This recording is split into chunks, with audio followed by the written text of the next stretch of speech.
할렐루야.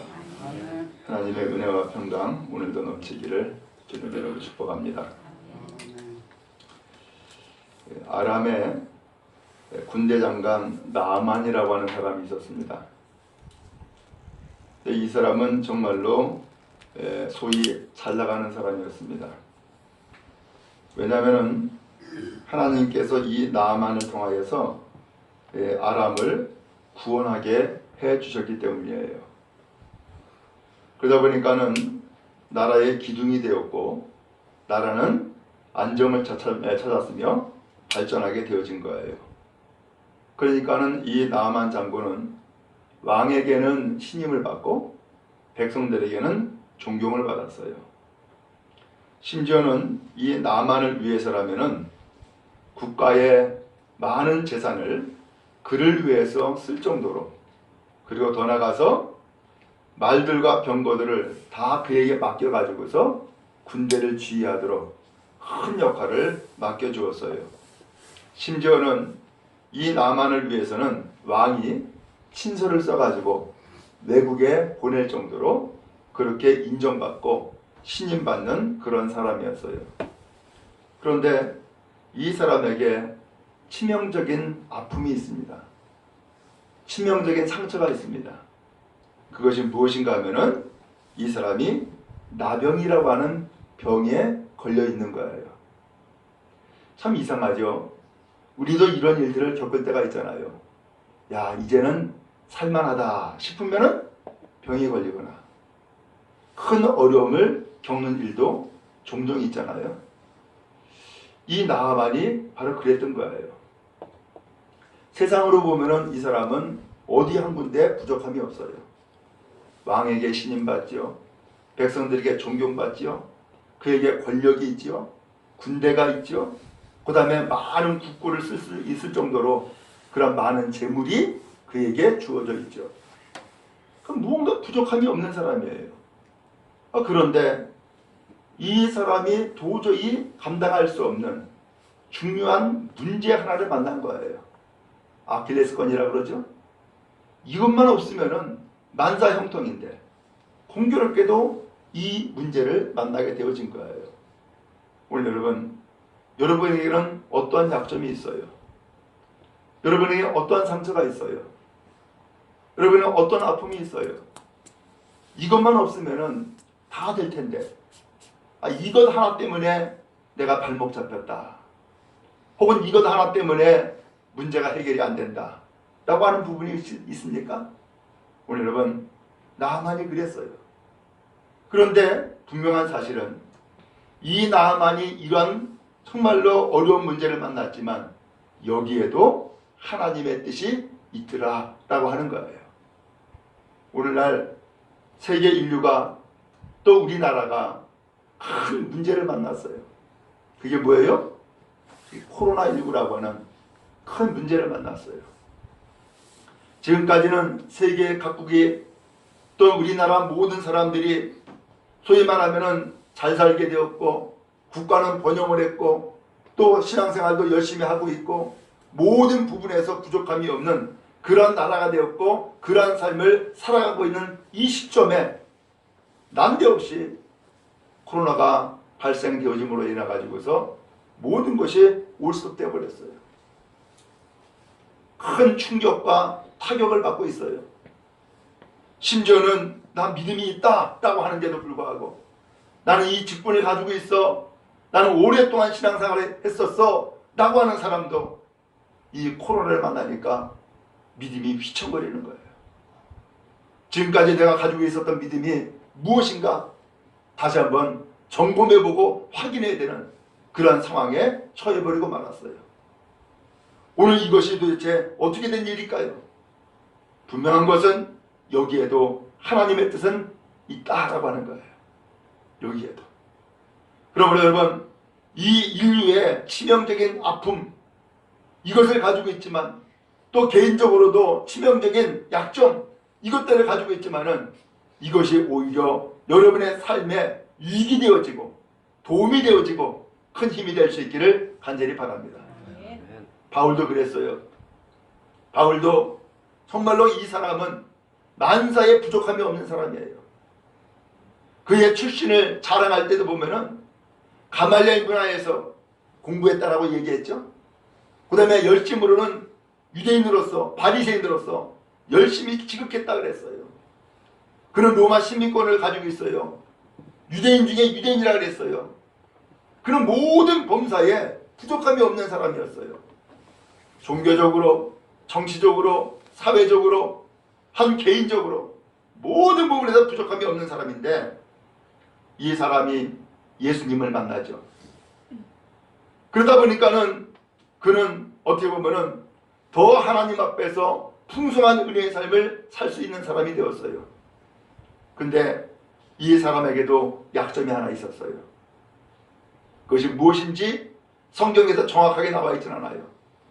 근데 그것을 성경학자들은 안질이다 혹은 간질이다 뭐 여러 가지로 이야기를 해요. 근데 이것 때문에 이 바울 사도가 하나님 앞에 깊이 기도를 했다고요. 근데 하나님 앞에 그 병이 치료를 받는 것이 아니라 하나님의 응답은 내 은혜가 내게 족하다. 그러면서 그 병이 하나님의 주신 병이었다는 거예요. 그는 그것 때문에 하나님 더 의지했고요. 그는 그것 때문에 하나님 앞에 겸손했고요. 그는 그것 때문에 하나님 앞에 주어진 사명에 최선을 다하는 삶을 살아갈 수가 있었던 거예요. 오늘 여러분, 오늘 우리에게도 부족함이 있습니까? 우리는 그 부족함을 채우려고 애를 써요. 근데 한편으로는 그 부족함 때문에 하나님 앞에 은혜가 더욱더 넘친다면 거기에도 하나님의 뜻이 있고 하나님의 축복이 담겨있는 일이라고 할 수 있겠어요. 자, 그러면 이 나아만으로 다시금 돌아가서 이 나아만에게 왜 이런 문제가 생겼을까? 오늘 이러한 문제 가운데에 하나님의 은혜는 뭘까? 라고 하는 거예요. 때마침 이 나아만의 집에는 이스라엘 여종이 하나 있어요. 나이 어린 여종인데 이 아람이 이스라엘과 분쟁을 벌이면서 끊임없이 이스라엘을 괴롭혔고 침략했던 거예요. 그러면서 여종 하나를 포로로 끌고 왔어요. 그리고서는 자기의 집에 자기 부인의 종으로 삼은 거예요. 그러다 보니까는 집안의 사정을 잘 알잖아요. 이 집안의 주인 나아만 모든 부분에서 부족함이 없는데 한 가지 치명적인 아픔, 그것이 바로 나병이라고 하는 병이 있다고 하는 것을 알고 있는 거죠. 오늘 이런 가운데에서 이 여종이 종살이를 하고 있는 거예요. 그는 그렇게 해서 종살이를 하고 있지만은 그의 마음에는 하나님을 섬기는 믿음이 굳건했던 거예요. 그리고 그 나아만 장군을 보면서 안타까운 거예요. 어느 날 그 안주인에게 이야기를 합니다. 마님, 우리 주인께서 저 사마리아에 계신 선지자 앞에 서시면 좋겠습니다. 그분이 그 나병을 고칠 것입니다. 라고 이야기를 한 거예요. 이것이 복음이었어요. 비록 여종이 하는 이야기였지만은 이 이야기는 귀가 번쩍 뜨이는 이야기였어요. 왜? 이 나병을 고칠 수가 없거든요. 해결이 안 되거든요. 군대로도 해결이 안 되죠. 돈으로 해결이 안 되죠. 권력으로도 해결이 안 되죠. 어떤 방법으로도 이 문제가 해결이 안 되는 거예요. 그런데 이 나병을 고치는 길이 있다고 하는 것을 세상에 그 여종이 지나가는 말로 툭 하고서 이야기를 던진 거예요. 귀가 번쩍 뜨이죠. 그래서 그 부인이 나만 장군에게 이야기를 해요. 여보, 세상에 이 여종이 이런 이야기를 합니다. 그래? 확인했죠. 그리고서는 이 나만 장군이 바로 왕에게 가서 보고를 하는 거예요. 임금님, 지난번에 이스라엘 침략을 해가지고 서로 끌고 온 여종이 있는데 여종이 이런 이야기를 했습니다. 그러니까 왕이 가라는 거예요. 그 선지자를 찾아가라는 거예요. 그러면서 은 10달란트를 주지요. 금 6,000개를 주지요. 의복 10벌을 주죠. 그리고 직접 이스라엘 왕에게 편지를 썼어요.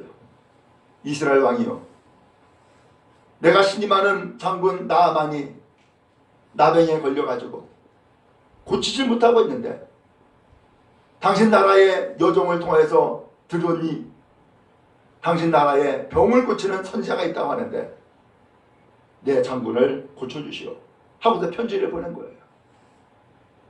나아만 장군은 군대를 이끌고 그 다음에 말들 타고 병거를 이끌고 그리고서는 이스라엘 땅으로 들어갔어요. 그리고 이스라엘 왕을 만났어요. 그리고 이스라엘 왕에게 이 아람 왕의 편지를 건네준 거예요. 편지를 읽더니만은 이스라엘 왕이 난리가 난 거예요. 내가 무슨 하나님이냐? 아니 나더러 병을 고치라고 하느냐? 이것은 분명히 계략이 있어. 이걸 핑계 삼아가지고서 우리나라를 침략하려고 하는 의도야 하고서는 난리가 난 거예요. 한편 이 소식을 선지자 엘리사가 들은 거예요. 엘리사가 이야기하죠. 임금님, 그 사람 나한테 보내세요. 그래가지고 그 나아만 장군 그 군대 무리를 이 엘리사에게로 가게 한 거예요. 근데 이게 또 은혜예요. 왜냐하면은 이 나아만 장군은 목적이 병 고치는 거예요. 그래서 여기까지 왔어요. 근데 여기까지 오기까지 여종의 이야기 한마디가 이 사람을 여기까지 오게 만든 거예요. 근데 이스라엘 왕은 그것을 감당할 수 없다라고 생각을 해가지고서는 난리가 나지 않았어요? 근데 이 문제를 해결할 자가 있는 거예요. 누구예요? 하나님의 사람 엘리사였던 거예요. 그래서 엘리사 앞에 나아갑니다. 그러면서 군대를 이끌고 엘리사 앞에 딱 나아가서 그 진문 앞에 딱 섰어요. 그랬더니 엘리사가 나오는 게 아니라 그 엘리사의 종이 나오는 거예요. 그러면서 하는 얘기가 너는 가서 요단강에 몸을 7번 씻으라. 내 살이 회복되어 깨끗하리라 라고 말하고서는 쑥 들어가 버렸습니다. 이 나아만 장군님 화가 났어요. 아니 감히 내가 아람의 군대 장군으로 그리고 왕의 편지를 가지고 여기까지 내가 친히 찾아왔는데 아니 얼굴도 안 내밀어? 그리고서는 그 종을 통하여서 말 한마디에 뚝 하고서는 그냥 들어가 버려? 화가 나가지고 씩씩거리는 거예요. 가자! 하고서는 되돌아갈 판이었어요. 그러면서 이 나아만이 이런 얘기를 해요. 나는 생각하기를 그 선지자가 나와가지고서 내 앞에 서가지고 그 상처난 부위에 손을 흔들어서 하나님 앞에 기도해가지고 내 병을 고칠 줄로 생각했다는 거예요. 근데 나아보지도 않죠. 손을 들어 안수도 안 하죠. 기도도 안 하죠. 요단강에 가서 몸을 7번 씻으라. 세상에 우리나라에는 이 요단강보다 훨씬 더 넓고 훨씬 더 깨끗한 그런 강 아바나강이 있다는 거예요. 바르갈 강도 있다는 거예요. 거기서 씻으면 깨끗하게 되겠지. 세상에 이 흙탕물, 이 더러운 물, 이 좁은 물에서 내가 몸을 씻으라고? 그러면서 분노가 일어나가지고서는 씩씩거리면서 가게 된 거예요. 여러분, 오늘 지금 이 나아만이 점점 어디로 가고 있어요? 가만히 그의 행적을 되돌이켜 보니까 그는 아람에 거기서 죽고 말하냐. 근데 이 사람이 여종의 이야기 한마디를 듣고서는 아람이 아니라 이스라엘 땅으로 왔죠. 그 다음에 이스라엘 땅에서 이제 어디까지 왔어요? 선지자 앞에까지 왔어요. 근데 선지자가 하는 얘기가 요단강으로 가라는 거예요. 이제 요단강까지 가야지만 되어지는데 요단강에 가기까지 지금 마음에 걸림이 생긴 거예요. 내 생각과 틀렸다는 거예요. 내가 생각했던 것과 이 선지자가 나에게 대하는 것과 서로 달랐다는 거예요. 그러면서 씩씩거리고서 지금 되돌아가고 있는 거예요. 위기를 만난 거예요. 여러분, 우리도 어떠한 문제를 해결한 받을 때에 내가 생각하는 바가 있고 내가 계획하는 바가 있죠. 근데 실제로 이루어지는 것은 내 생각과 다른 경우가 있어요. 그럴 때 어떻게 하시겠어요? 오늘 이 나아만은 자기의 생각을 이야기를 해요. 자기 나라의 강과 비교를 했어요. 그러면서 씩씩거리면서 되돌아가는 거예요. 여기서 또 한 번의 위기를 만났어요. 여러분, 혹시 여러분의 생각과 다른 것을 만날 때가 있습니까? 그거 조심해야 됩니다. 그 위기입니다. 오늘 내 생각은 선지자가 나올 것이고 내 상처 위에 손을 얹고 기도할 것이고 그러면 병이 나을지 안 나을지 모르지만은 그렇게 해서 치료를 위해서 애쓰고 수고할 줄 알았는데 전혀 그것이 없는 거예요. 그냥 요단강으로 가라는 거예요? 몸 7번 씻으라는 거예요? 세상에 우리나라에 더 좋은 강이 있는데 라고 하면서 비교하는 마음을 갖게 된 거죠. 어떻게 하겠어요? 이때에 나아만은 분노가 일어났어요. 왔던 길을 되돌아가야 된 거예요. 그러면서 많은 부하들 앞에서 지금 분노를 참지 못하고 되돌아가는 상황에 생겨버리고 만 거예요. 그러나 분명한 것은 오늘 이 엘리사 선지자가 왜 나오지 않았을까? 왜 요단강으로 가라고 했을까? 중요한 것은 엘리사가 아니라 엘리사가 행한 말씀이었던 거예요. 이 나아만은 엘리사 만나는 것이 해결의 길이라고 생각을 했던 거예요. 그러나 아니에요. 엘리사가 해결의 길이 아니라 엘리사가 전한 말씀이 해결의 길인 거예요. 그 말씀은 어디예요? 요단강으로 가라는 거예요. 처음에 이스라엘 왕이 왜 그렇게 난리가 났었어요? 그 나아만 장군의 그 병의 문제를 나보로 책임지라고 하는 것처럼 내가 해결해야 될 것처럼 생각을 하고서는 이것을 감당할 수 없으니까 난리가 난 것 아니에요. 하나님은 우리에게 책임지라고 말씀한 게 아니에요. 우리가 해결하라고 말씀한 게 아니에요. 그래서 나아만을 여기까지 데려온 게 아니었단 말이에요. 그래 우리가 왜 자꾸 실망하고 좌절하고 때에 따라서는 분노하는 거예요. 내가 해결해야 될 것처럼. 그러나 우리는 해결할 수 없어요. 그리고 나보러 해결하라고 보낸 게 아니에요. 다만 하나님의 말씀에 순종을 하고 하나님의 그 섭리와 인도하심에 맡기라고 보낸 것이지 나로 해결하라고 주어진 일이 아니었던 거예요. 그러니까 선지자에게 가게 했고 그 다음에 또 선지자는 하나님의 말씀을 또 전하죠. 요단강으로 가라고 7번 씻으라고 그러면 깨끗하게 될 거라고. 얼마나 간단해요. 그런데 이 간단한 것을 지금 못하고 있는 거예요. 왜? 내 생각이 있었거든. 내 생각이 먼저 앞서 있다 보니까 이 선자가 행한 이야기 그 말을 받지를 못하고 있는 거예요. 여러분 정말로 위기는 어디 있어요? 위기는 밖에 있는 것이 아니라 엄밀하게 따지면 내 안에 있는 거예요. 내 안의 생각이 내가 가야 될 길을 가로막고 있고 그 위기는 해결이 안 되고 점점 깊이 빠져드는 상황이 생겨버리고 만 거예요. 여러분 그런 의미에서 오늘 우리가 어떤 일을 만나든지 그 일에 나의 생각을 집어넣고 나의 계획을 집어넣어서 거기에 머물지 않기를 간절히 바랍니다. 중요한 것은 하나님의 뜻을 찾으세요. 하나님의 그 인도하심에 눈을 뜨고 인도하심을 잘 받는 복된 사람 되어지기를 간절히 바랍니다. 이 나아만이 하나님을 생각했다면은 야 아니 우리 집의 여종이 하나님 얘기를 하네. 자기 선지자 얘기를 하네. 여기에 뭔가 섭리가 있구나 라고 받아들여야 될 필요가 있는 거예요.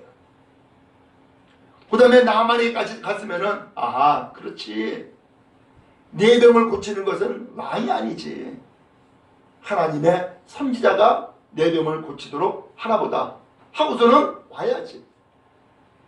근데 여기까지 왔는데, 여기에까지 왔음에도 불구하고 여전히 자기 생각이 있었던 거예요. 생각과 틀렸죠? 그러면은 어떻게 해야 돼요? 내가 생각했던 것과 다르네. 하나님의 섭리는 나만이 이 선지자가 아니라 요단강인가 보구나 하고서는 계속해서 순종하며 나가야 되는 거예요. 근데 이 시점에서 순종을 못하는 거예요. 왜? 비교하니까. 그리고 내 생각이 먼저 앞서 있으니까 순종이 안 되는 거예요. 그러면서 지금 씩씩거리면서 되돌아가는 참이 되어진 거예요. 근데 그때에 또 하나의 은혜가 펼쳐졌어요. 이 나만의 신하가 나만 장군에게 이야기합니다. 장군님, 선지자가 당신께 다른 큰 일을 하라고 명령하겠다면 해야 되지 않습니까? 왜? 내 병 고쳐야 되니까. 그런데 아니 요단강에 가서 몸을 7번 씻으라? 얼마나 쉽습니까? 아 그거 못합니까? 하고서 깨우쳐 준 거예요. 그 이야기를 듣고 보니까는 그 신하가 하는 얘기가 맞아. 그래서 이 나아만이 요단강으로 내려가게 되어진 거예요. 여러분, 우리가 그래요. 어떻게 해야 되겠어요? 내 생각을 벗어버리고 내 계획을 벗어버리고 주의 말씀에 순종하는 은혜가 여러분 모두에게 임하기를 주님의 이름으로 축복합니다. 아멘. 해결의 길이에요. 그래도 하나님께서 이 나만에게 은혜를 베풀어 줘가지고 여종을 동원시키죠. 선지자를 동원시키죠. 그의 신하를 동원시키죠. 그렇게 해서 결과적으로는 어디까지 가게 만드느냐? 요단강까지 가게 만든 거예요. 하나님의 섭리는 참 이상해요. 이스라엘 백성이 과거에 애굽에서 살았어요. 그때는 세상의 종이었어요. 노예였단 말이에요. 그 백성들이 하나님 앞에 울부짖고 기도하기를 하나님 이렇게 못 삽니다. 하나님 예배하게 해주세요 라고 기도했던 것 하나님이 받으시고 모세를 들어세워서 이 이스라엘 백성을 구출시키잖아요. 그때에 물을 건넙니다. 그 물이 뭐예요? 홍해바다를 건너는 거예요. 그리고 나서 광야로 나왔죠. 광야로 나온 이 백성들의 그 목적지의 종착지가 광야가 아니에요. 하나님이 약속한 땅이 있었어요. 가나안 땅이에요. 근데 이 땅을 들어가려면 또 하나의 물을 건너가야 되는 거예요. 그게 요단강이에요. 지금 이 나아만이 어느 강으로 지금 들어가고 있어요? 요단강으로 들어가고 있는 거예요. 이 요단강은 구원의 강이요. 이 요단강은 생명의 강인 거예요. 이 요단강은 치료의 강인 거예요. 그동안 광야에서 이스라엘 백성들 얼마나 아우성하고 상처받고 하나님의 말씀에 어긋난 삶을 살았어요. 지난 40년 동안 이 백성들은 원망불평으로 40년의 세월을 다 허송했어요. 그리고 요단강을 건너가서 산 사람은 오직 하나님을 끝까지 의지한 사람만이 살아났고 요단강을 건넜고 가나안 땅에 들어갔다고요. 오늘 이 나만도 마찬가지예요. 그가 지금 원망하고 있어요. 분노하고 있어요. 불평하고 있어요. 이것 때문에 요단강에 못 들어갈 뻔했어요. 근데 그 신하의 그 말 한마디 때문에 그는 결국 요단강으로 들어갔어요. 말한 대로 몸을 7번 씻으라 라고 했는데 이 나아만은 씻었어 안 씻었어요? 안 씻었어. 성경에 뭐라고 되어 있어요? 분명히 선지자는 7번 씻으라 라고 했는데 이 사람은 7번 들어가서 나왔어. 몸만 잠근 거란 말이에요. 그럼에도 불구하고 이 나만 장군 어떻게 됐어요? 치료받았어요. 깨끗해졌어요. 어린아이 살같이 회복됐다라고 성경이 말씀하고 있어요. 그는 하나님 앞에 놀라운 은혜를 받은 거예요. 어떻게 이 나만 장군이 나병에 걸려가지고서 온몸이 썩어 들어가고 결국 죽음에 이르게 될 텐데 이 사람이 어떻게 새 생명 어린아이 살같이 회복될 수 있었냐 말이에요. 하나님은 그를 살리시기 위해서, 하나님은 그를 통하여서 영광을 받으시기 위해서 오늘 이 나아만을 살리시고 회복시켜 주신 거예요. 마찬가지예요. 여러분, 왜 하나님께서 우리에게 이 아킬레스건 같은 치명적인 아픔과 상처를 왜 주시냔 말이에요. 그렇게 상처받고 죽으라고? 그게 아니에요. 하나님은 이러한 상처 가운데서 오히려 은혜를 베풀어 주사 치유해 주시고 새 생명을 주시고 새 삶을 펼쳐나가도록 하시기 위한 하나님의 방법이고 과정인 줄로 믿습니다. 그럼 여러분, 여러분의 삶에 주님의 은혜가 깃들기를 믿음으로 바라보는 복된 성도 되어지기를 주님의 이름으로 축원합니다. 나의 삶에 이 상처가 나의 삶의 끝이 아니에요. 나의 삶의 이 병이 나의 삶의 끝이 아니란 말이에요. 나의 삶의 이 고통이 나의 삶의 끝이 아니란 말이죠. 하나님은 후속편을 준비해놨어요. 그 후속편은 더 멋진 삶을 살게 될 거예요. 더 건강한 삶을 살게 될 거예요. 더 은혜의 삶을 살게 될 거예요. 그러기 위해서 하나님은 지금 이 나아만을 요단강으로 보냈어요. 오늘 여러분, 우리의 요단강이 어디예요? 바로 예수를 만나는 자리, 그리고 나의 삶을 깊이 거기에다가 잠겨놓을 자리, 그리고 다시금 거기에서 7번 일어나서 새로운 삶을 살아가야 될 그 자리, 그 자리가 요단강이었어요. 그 요단강이 누구예요? 예수 그리스도. 그리고 예수 그리스도의 몸으로 사신 이 교회, 바로 여기가 오늘 우리가 잠겨야 될 요단강인 줄로 믿습니다. 하나님 만나시기 바라고, 여러분의 인생, 여러분의 삶을 잠그시기 바라고, 거기에서 깨끗하게 씻김 받아서 새로운 삶으로 거듭나는 은혜가 있기를 주님의 이름으로 축원합니다. 우리나라의 이 코로나도 마찬가지예요. 저는 분명히 믿고 고백하기는 이게 괜히 일어난 일이 아니다. 분명히 하나님의 뜻이 있다. 그러면 하나님의 뜻이 뭘까? 오늘 이 코로나로 해서 수많은 사람들이 죽고 망하고 이게 끝일까? 아니란 말이죠. 분명히 하나님께서는 이 지구촌 전체를 놀랍도록 변화시키기 위해서 지금 대청소 작업을 하고 계신 것 아닐까? 저는 그렇게 생각을 하고 있어요. 제가 제주도에서 목회할 때의 경험을 이야기했죠. 그 해에는 왜 이렇게 비바람이 많이 몰아쳤는지, 왜 이렇게 태풍이 많이 몰아쳤는지. 그래서 아침에 나가보면은 감길 갈 때 감이 귤이 다 떨어져 있죠. 바닷가 가보면은 그 바닷속에 있는 모든 해초들이 다 떠밀려 나왔어요. 그러면서 야, 이거 큰일 났구나 했는데 지나고 보니까 그게 큰일이 아닌 거예요. 하나님이 새로운 삶을 펼쳐나가도록 하기 위해서 이 지구를 전부 다 대청소시켜버린 거예요. 저는 이번에도 이것이 아닐까라고 그렇게 생각을 하고 있어요. 오늘 여러분, 그런 의미에서 절망하지 마세요. 비관적으로 생각하지 마세요. 실망하지 마세요. 오늘 나의 삶을 주관하신 하나님이 분명히 살아계신다 하면 나의 인생을 복되게 이끌어 가실 것을 믿고 구하는 여러분 되어지기를 주님의 이름으로 축원합니다. 요단강으로 들어가세요. 7번 몸을 씻으세요. 거기에 새로운 삶이 다시금 시작되어질 것이고 새로운 인생이 펼쳐지게 되어질 거예요. 오늘 복된 은혜가 여러분 모두에게 임하기를 주님의 이름으로 축원합니다.